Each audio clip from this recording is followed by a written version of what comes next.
안녕하십니까? 네, 열린요양보호사 교육원의 원장 박노정이라고 합니다.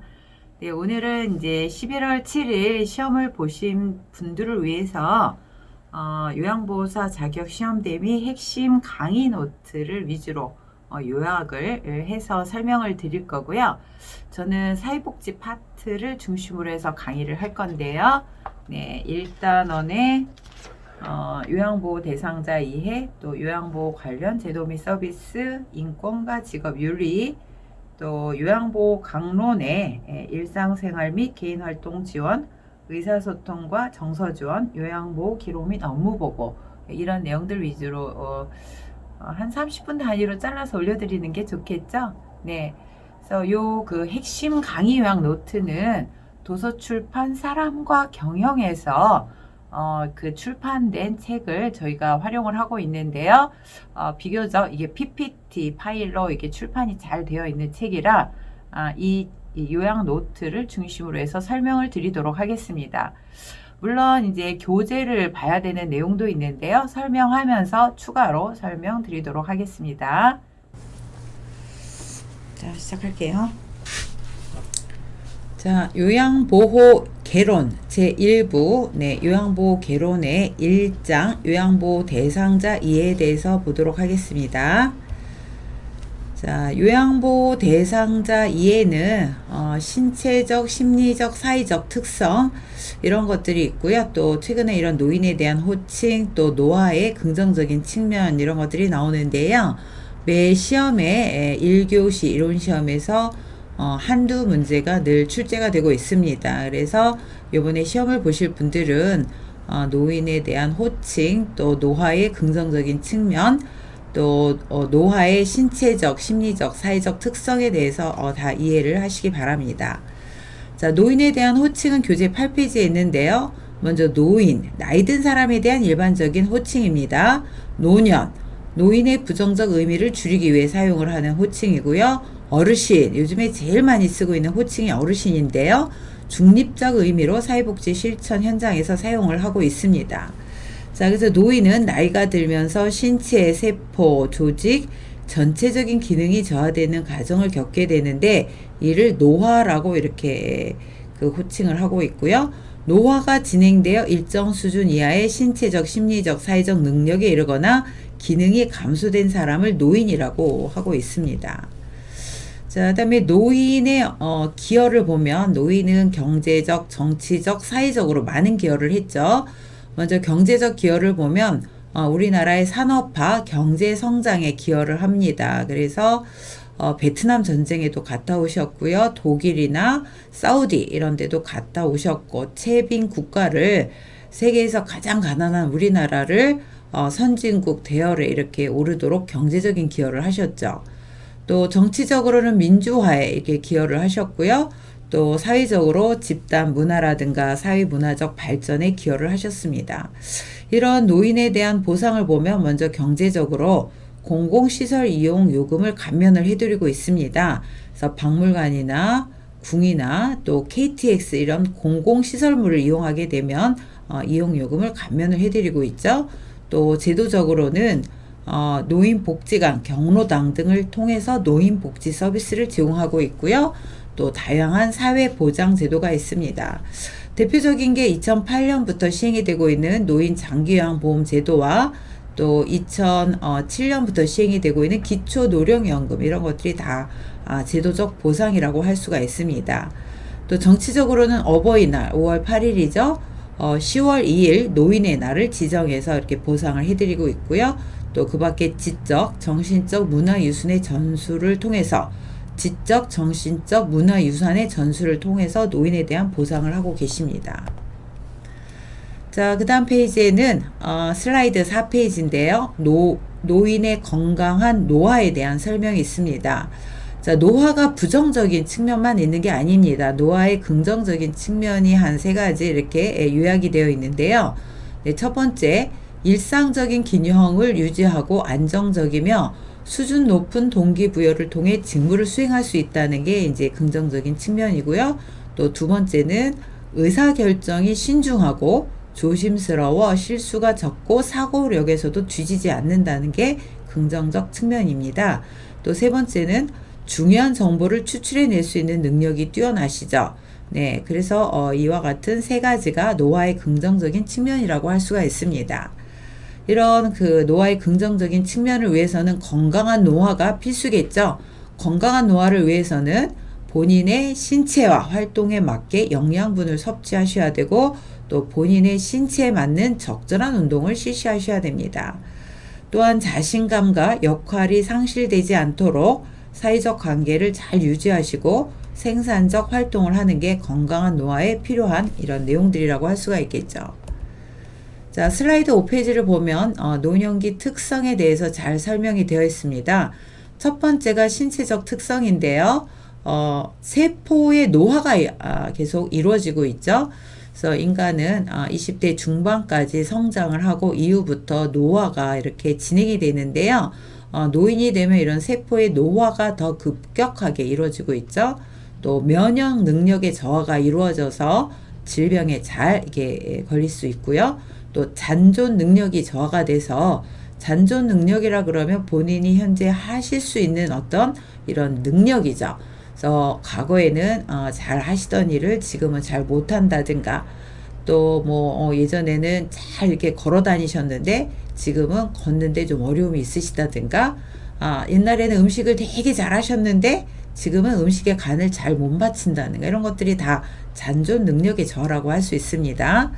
또 회복 능력의 저하가 있죠. 그래서 질병에 걸리면 젊어서는 잘 회복이 됐지만 노인이 돼서는 질병이 잘 회복이 안 되고 또 한번 피곤해지면 이게 쉽게 회복이 되지 않는 이런 회복 능력의 저하, 네, 이런 특성이 있고요. 또 비가역적 진행으로 진행이 됩니다. 사람은 한번 죽으면 다시 소생이 되지 않습니다. 이런 것들을 비가역적 진행이라고 하고 노화 역시 비가역적 진행이라고 볼 수가 있습니다. 자, 심리적 특성이 있는데요. 심리적으로 이제 이런 노인의 특성을 보면, 노년기 특성을 보면요. 우울증 경향의 증가가 있습니다. 그래서 불면증, 식욕부진, 체중 감소, 기억력 저하, 의욕 상실 이런 것들이고요. 우울증을 그대로 방치를 하면 치매로 이렇게 진행이 되는 이런 게 있기 때문에 관리를 잘 하셔야 됩니다. 또 내향성의 증가가 있죠. 사회적 활동이 감소되고 타인과 만나는 것을 기피하는 게 내향성의 증가입니다. 또 조심성의 증가는 일의 결과를 중시해서 결단이나 행동이 느려지고 매사에 신중해지는 게 조심성의 증가입니다. 또 경직성의 증가가 있죠. 매사에 융통성이 없어지고 고집이 세지고 본인이 해온 방식을 고수하고 그래서 새로운 변화를 싫어하고 이게 경직성의 증가입니다. 그래서 시험에 나오면 우리 그 시험을 보시는 분들이 내향성, 조심성, 경직성에 대해서 혼돈을 많이 하세요. 그래서 내향성 그러면 에너지가 내적으로 이렇게 증가되는 것을 얘기를 하죠. 그래서 사회적 활동이 감소되고 타인과 만나는 것을 기피하는 건 내향성의 증가. 조심성은 매사에 신중해지고 느려지는 거. 조심성이 증가죠. 경직성은 융통성이 없어지는 겁니다. 그리고 새로운 변화를 싫어하는 거예요. 그래서 이 내향성과 조심성과 경직성을 혼돈하지 않도록 요 포인트를 잘 기억하시기 바랍니다. 자, 그다음에 생에 대한 회고의 경향인데요. 응어리졌던 감정을 해소하고 자아 통합을 위한 이런 것들이 생에 대한 회고의 경향입니다. 또한 친근한 사물에 대한 애착심이 있죠. 그래서 오랫동안 사용해도 물건을 버리지 못하고 뭐 이런 것들이 대표적인데요. 네, 친근한 사물에 대한 애착심입니다.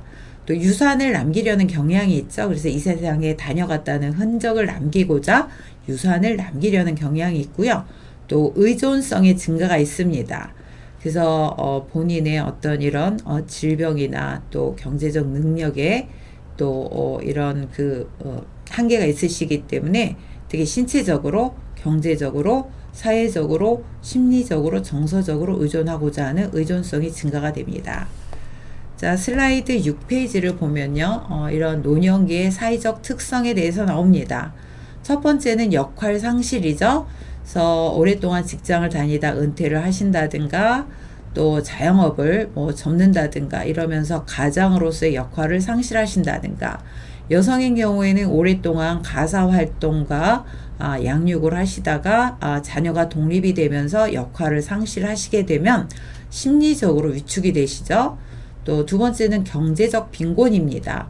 우리나라 노인의 20% 정도가 국민연금을 수령하고 계시기 때문에 나머지 분들은 어떤 노후에 이런 그 경제적인 것들이 준비가 안 돼 있으시죠. 그래서 대부분이 경제적으로 빈곤하고, 또 퇴직을 하시게 되면 연금이나 노후 자금이 없어서 경제적 빈곤에 처하시게 되는 게 사회적 특성 중에 하나입니다. 또 유대감의 상실이 되는데요. 사회적 관계가 줄어들죠. 그래서 고독감이나 우울감, 그래서 뭐 배우자의 상실이라든가, 또 뭐 자녀의 결혼이라든가, 또 친구의 어떤 주변에 있는 사람들의 어떤 죽음을 통해서 이런 사회적으로 계속 고독감이나 우울감이 증가가 되고 고립이 되죠. 또 사회적 관계가 위축이 됩니다. 만성 질환으로 신체적 기능이 쇠퇴가 돼서 사회적 관계에서 부정적으로 작용을 한다는 이런 특성이 있습니다. 자, 슬라이드 7페이지 보면 가족 관계 변화와 노인 부양에 대한 것들이 이제 있는데요. 자, 노인의 거주 형태의 변화를 보면 기혼 자녀와의 동거는 줄어듭니다. 그래서 점점 혼자 살거나 독거 어르신이죠. 혹은 노인 부부, 이런 세대가 늘어나고 있습니다. 현재 우리나라에는 독거 노인과 노인 부부만 사는 세대가 70% 이상이고, 이거는 이제 갈수록 더 늘어나고 있죠. 그래서 이런 노인 거주 형태의 변화는 독거 노인이나 노부부 세대가 늘어나고 있다, 이렇게 보시면 되고요. 또 부부 관계를 보면 부부 관계가 동반자로 전환이 됩니다. 그래서 바깥 양반, 또 안주인, 이런 역할에서 서로 동반자적인 수평적인 관계로 전환이 되죠. 또 부부 관계에서 눈여겨보셔야 되는 거는 배우자 사별에 대한 적응 단계입니다. 그래서 배우자가 사별을 하면 이제 심리적인 어떤 고독감이나 우울감에 빠지실 수 있는데요. 자, 배우자 사별에 대한 적응 단계를 보면 1단계는 상실감의 시기입니다. 그래서 우울감과 비탄이 있죠. 또 2단계는 혼자 된 사람으로서의 생활을 받아들이고 정체감을 지니는 단계고요. 3단계는 혼자 사는 삶을 적극적으로 개척하는 단계입니다. 그래서 부부 관계에는 이런 동반자로 전환이 된다. 또 부부자 사별에 대한 적응 단계를 기억을 하시기를 바랍니다. 또 부모와 자녀 관계를 보면 빈둥지 증후군의 시기가 길어지고 있죠. 자, 빈둥지 증후군이라고 그러면 자녀의 독립으로 부모가 경험하게 되는 슬픔, 외로움과 상실감을 빈둥지 증후군이라고 합니다. 자, 그 다음에 두 번째는 수정 확대 가족인데요. 오늘날 부모나 자녀가 가장 선호하는 가족 형태가 수정 확대 가족입니다. 자, 노인 부모가 자녀와 근거리에 살면서 자녀의 보살핌을 받는 가족 형태죠. 또 고부간의 관계, 과거에는 고부간의 갈등이 많았는데요. 자, 오늘날에도 고부간의 갈등에 있어서는 서로 의존하기보다는, 부모가 자녀에 의존하기보다는 자신의 삶을 활기차게 살아가기 위해 노력하는 이런 자세가 필요합니다. 또 조부모와 손자녀의 관계에 여기 있어서는 손자녀는 노년기의 활기와 탄력을 제공하고, 또 노인은 손자녀의 긍정적 자아 형성에 기여를 하고 있습니다. 여섯 번째는 형제 자매의 관계인데요. 자, 형제 자매의 관계는 젊어서 또 어려서는 경쟁자적인 이런 관계이지만 노년기에는 중요한 사회적 지지가 되고 심리적 안정감을 공유하는 이런 관계가 됩니다. 또 노인의 부양 문제를 보면 교재 19페이지에 나와 있는데요. 노인의 사고, 네 가지 고통이라고 표현을 하죠. 여기에는 빈곤, 질병, 고독, 무의. 무의는 역할 상실을 이렇게 뜻하죠. 그래서 빈곤, 질병, 고독, 무의. 이게 노인의 네 가지 고통, 노인들이 공통적으로 가지고 있는 네 가지 고통과 문제라는 거죠. 그래서 노인의 부양 문제에서 이런 것들을 해결하기 위해서 노력을 해야 되는데요. 자, 노인 부양의 해결 방안으로는 사회와 가족의 협력이 필요합니다. 그래서 그래서 공적 부양과 사적 부양을 협력적으로 병행을 해야 되죠. 그래서 공적 부양이라 그러면 뭐 노인 장기요양 보험 제도라든가 다양한 이런 제도적 이런 것들을 통해서 부양을 받는 거고, 사적 부양이라 그러면 뭐 가족이나 또 뭐 사회 관계나 뭐 종교나 뭐 이런 사적 부양, 특히 가족의 이런 그 부양이 또 협력적으로 병행이 돼야 된다는 겁니다. 두 번째는 세대 간의 갈등 조절이 필요하죠. 그래서 부모 세대에 대한 사회적 부양의 긍정적 인식을 통해서 또 상호 존중하고 적극적으로 의사소통하는 자세가 필요합니다. 자, 세 번째는 무엇보다도 노인의 개인적 대처가 필요하죠. 그래서 경제적으로 뭐 사회보험이나 개인보험, 그래서 이런 보험을 들어서 노후 준비를 하고요. 또 재교육 프로그램을 통해서 사회적 이런 삶의 변화에 대비를 해 나가셔야 되고요. 또 노인복지 정책의 강화가 필요합니다. 국가적으로는. 그래서 국민연금, 기초연금, 노인장기요양보험제도, 다양한 노인복지 서비스 프로그램을 통해서 노인복지 정책의 강화가 필요합니다. 요번 10월 9일 시험에 노인 부양의 해결 방안으로 이런 문제가 나왔었죠. 그래서 그 노인의 신체적, 심리적, 사회적 특성에 대해서 이해를 하실 필요가 있다고 봅니다. 자, 이번 두 번째는 요양보호 관련 제도 및 서비스, 즉 그 두 번째 단원에 들어와서 첫 번째 사회복지와 노인복지에 대해서 보도록 하겠습니다. 자, 사회복지는 오늘날의 사회, 정치, 경제적 모든 이런 부분에서 이슈가 되고 있고요. 특히 정치적으로도 사회복지에 대한 정책이 이슈가 되고 있는데요. 또한 우리나라 예산 중에서도 가장 많이 지출이 되는 분야가 사회복지 분야라고 할 수가 있습니다. 자, 사회복지에는 사회복지를 정의를 하면 인간이 살아가면서 겪게 되는 여러 가지 욕구, 사회 문제, 위험들을 해결하여 더 높은 삶의 질을 도모하려는 전문적 노력과 관련된 사회 제도를 사회복지라고 합니다.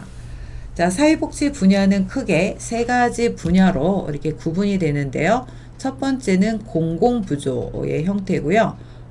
국민기초생활보장제도가 공공부조의 형태로 운영이 되고 있습니다. 또 두 번째는 사회보험제도인데요. 우리나라에는 제5의 사회보험제도가 있죠. 그래서 국민건강보험, 국민연금보험, 고용보험, 산업재해보상보험, 노인장기요양보험이 있습니다. 자, 교재 21페이지에 보면 자세하게 이런 사회보험에 대한 설명이 있는데 교재를 참고하시기 바랍니다. 자, 사회복지 분야의 세 번째는 사회서비스 분야인데요. 대상별, 즉 아동, 청소년, 노인에 대한 이런 서비스가 있고요. 또 분야별로는 노인복지, 뭐 이런 여러 가지 산업복지 서비스 등이 있습니다. 자, 여기서 꼭 기억하셔야 되는 거는 사회복지 분야가 세 가지가 있다.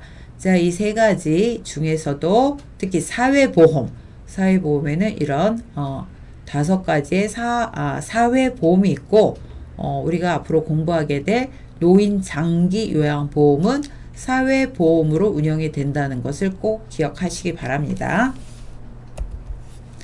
자, 슬라이드 10페이지를 봅니다. 자, 슬라이드 10페이지에 보면은 사회복지와 노인복지 중 노인을 위한 유엔의 원칙 5가지가 있습니다. 자, 이 내용도 뭐 종종 시험에 나오고 있으니까 요런 원칙뿐만이 아니라 그 원칙에 따른 내용도 잘 이해를 하시기 바랍니다. 자, 독립의 원칙, 일할 수 있는 기회를 갖거나 다른 소득을 얻을 수 있어야 된다. 또 가능한 오랫동안 가정에서 살 수 있어야 한다. 이게 독립의 원칙이죠. 자, 두 번째 참여의 원칙은 노인복지 정책의 형성과 시행에 적극적으로 참여할 수 있어야 한다. 또 지식과 기술을 젊은 세대와 공유해야 한다. 이게 참여의 원칙이죠. 자, 세 번째 보호의 원칙은 보호 및 치료시설에 거주할 때도 기본적 인권과 자유를 누릴 수 있어야 한다. 이게 보호의 원칙입니다. 또 자아실현의 원칙은 노인의 잠재력을 완전히 개발할 수 있는 기회가 있어야 한다. 이것이 자아실현의 원칙입니다. 자, 존엄의 원칙은 착취와 육체적, 정신적 학대로부터 자유로워야 한다. 또 공정하게 대우받고 경제적 기여와 관계없이 평가되어야 한다. 이것이 이 존엄의 원칙이죠. 그래서 노인을 위한 유엔의 원칙 5가지 혹은 노인 복지의 원칙이기도 합니다. 이 5가지 꼭 기억하시고요. 내용까지 숙지하시기 바랍니다. 자, 다음에는 그 11번째 슬라이드인데요. 노인 돌봄 및 지원 서비스에 대한 내용입니다. 요거는 2019년 요양보호사 양성 지침의 교재가 개편이 되면서 새로 들어온 내용인데요. 여기에서도 한 문제씩 꼭 출제가 이루어지고 있으니까 내용을 이해하시기 바랍니다. 자, 노인 돌봄 및 지원 서비스에 독거노인 보호 사업이 있습니다. 그래서 지금은 이제 독거노인 대신에 뭐 홀몸 어르신 이런 용칭을 이런 용어로 쓰기도 하는데요. 자, 독거노인 보호 사업은 독거노인에 대한 종합적인 사회 안전망 구축을 목적으로 하는 사업입니다. 여기에서 하는 사업에는 노인 돌봄 기본 서비스, 독거노인 사랑 잊기 사업, 무연고 독거노인 장례 지원 이런 것들을 지원하고 있죠. 자, 두 번째는 독거노인 공동생활 홈 서비스입니다. 그래서 농림수산부나 또 이 시골 지역의 지자체 이런 데서 취약계층의 노인을 대상으로 해서 이분들의 고독사나 자살 예방이라든가 공동체 형성을 목적으로 하는 사업이죠. 자, 세 번째는 노인 돌봄 종합 서비스입니다. 자, 노인 돌봄 종합 서비스는 혼자 힘으로 일상생활이 어려운 노인에게 가사활동 지원, 또 주야간 보호 서비스를 제공하고 신체, 인지 기능이 약화됨을 방지하여 안정된 노후 생활을 보장하는 게 노인 돌봄 종합 서비스입니다. 자, 여기서 지원하는 사업에는 방문 서비스, 주간 보호 서비스, 치매 가족 지원 서비스, 단기 가사 서비스 등이 있습니다. 자, 그 다음에 노인 보호 전문 기관이 있는데요. 이게 지난 10월 9일 시험에 나왔었죠. 자, 노인 보호 전문 기관은 노인 학대 예방이나 노인 인식 개선 등으로 노인의 삶의 질을 향상을 도모하는 게 노인 보호 전문 기관입니다. 그래서 노인 학대를 예방하고 교육을 하고 경로 효친 사상, 노인 인식 개선 이런 기관은 노인 보호 전문 기관입니다. 그래서 꼭 기억하시기 바랍니다. 자, 그 다음에 학대 피해 노인 전용 쉼터가 있는데 이것도 10월 9일 시험에 출제가 됐던 내용이죠. 자, 학대 피해 노인 전용 쉼터의 대상이 되는 분들은 학대 피해 노인입니다. 자, 그래서 학대 피해 노인을 일정 기간 보호도 하고 또 이 시설에서 생활을 하면서 각종 심신 치유 프로그램을 제공하는 시설이 학대 피해 노인 전용 쉼터입니다. 또 결식 우려 노인 무료 급식 지원 사업이 있습니다. 식사를 거를 수 있는 우려가 있는 노인들에게 무료 식사를 제공하는 데가 결식 우려 노인 무료 급식 지원 사업입니다. 자, 이런 것들은 노인 돌봄 및 지원 서비스에 해당이 되는 내용이죠. 네, 다음 슬라이드를 보면요. 자, 그 다음에 치매 사업과 건강보장 사업이 있습니다. 자, 치매 안심센터는 자주 시험에 출제가 되고 있죠. 치매 초기 상담을 하고 치매 조기 검진을 하는 기관이 치매 안심센터입니다.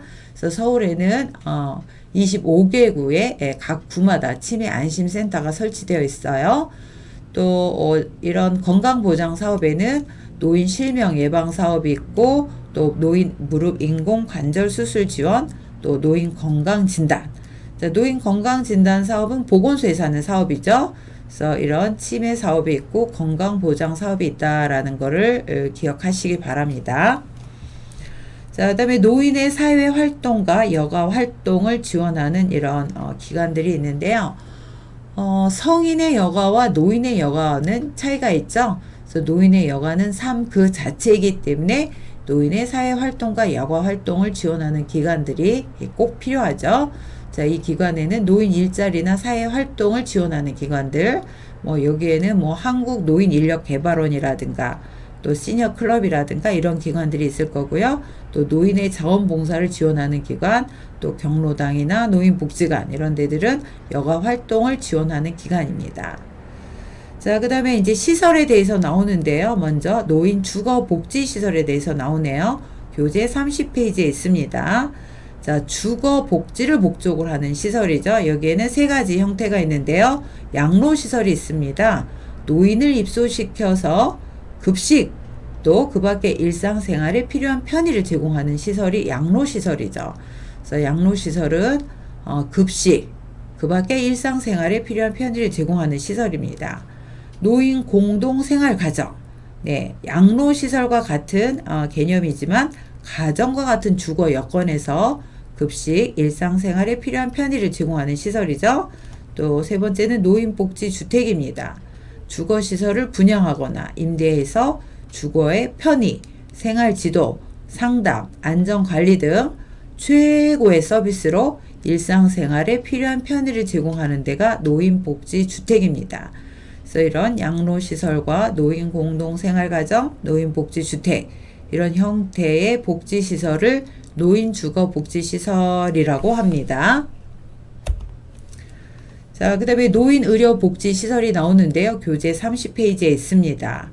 자, 노인의료복지를 목적으로 하는 시설이죠. 여기에는 두 가지 형태가 있는데요. 첫 번째가 노인요양시설입니다. 도움이 필요한 노인을 입소시켜서 급식, 요양과 일상생활에 필요한 편의를 제공하는 시설. 입소자 10인 이상의 시설이죠. 그래서 노인주거복지시설에서는 급식과 일상생활에 필요한 편의를 제공했지만 노인요양시설에서는 요양을 제공을 하고 있죠. 그래서 입소시켜서 급식, 요양, 일상생활에 필요한 편의를 제공하는 시설이다. 입소자 10인 이상의 시설을 노인요양시설이라고 합니다. 자, 반면에 노인요양 공동생활가정은 노인요양시설과 같은 개념이지만 주거 여건이 가정과 같은 주거 여건에서 입소자 9인 이내의 시설, 이것을 노인요양 공동생활가정이라고 합니다. 그래서 노인요양 공동생활가정은 도움이 필요한 노인에게 주거 여건과 급식, 요양과 일상생활에 필요한 편의를 제공하는 시설, 입소자 9인 이내 시설, 네, 이런 시설을 노인요양 공동생활가정이라고 하고 소규모 시설 혹은 그룹홈이라고도 부르고 있죠. 자, 그 다음에 노인여가 복지 시설에 대해서 나옵니다. 노인의 여가 복지를 지원하는 시설이죠. 여기에는 노인복지관, 경로당, 노인교실 이런 것들이 해당이 되죠. 자, 그 다음에 재가 노인복지시설이 있는데요. 재가라는 말은 집에서 생활하는 노인을 재가 이렇게 부르고 있죠. 그래서 있을 재자, 집가자, 집에서 있는 이런 노인을 위한 복지시설입니다. 그래서 집에서 생활하는 어르신들이 이용하는 시설이죠. 자, 여기에는 방문해서 요양하는 서비스, 방문해서 목욕하는 서비스, 또 하루 중 일정 시간 동안 장기요양 기간에 보호를 하는 주야간 보호 서비스, 또 하루 중 일정 기간 동안 장기 요양 기간에 보호하는 단기 보호 서비스, 또 복지용구와 같은 그 밖의 서비스 이런 것들이 재가 노인 복지 시설에서 이루어지는 서비스입니다. 자, 14페이지 슬라이드를 보면요. 이제 드디어 노인 장기 요양 보험 제도에 대해서 나옵니다.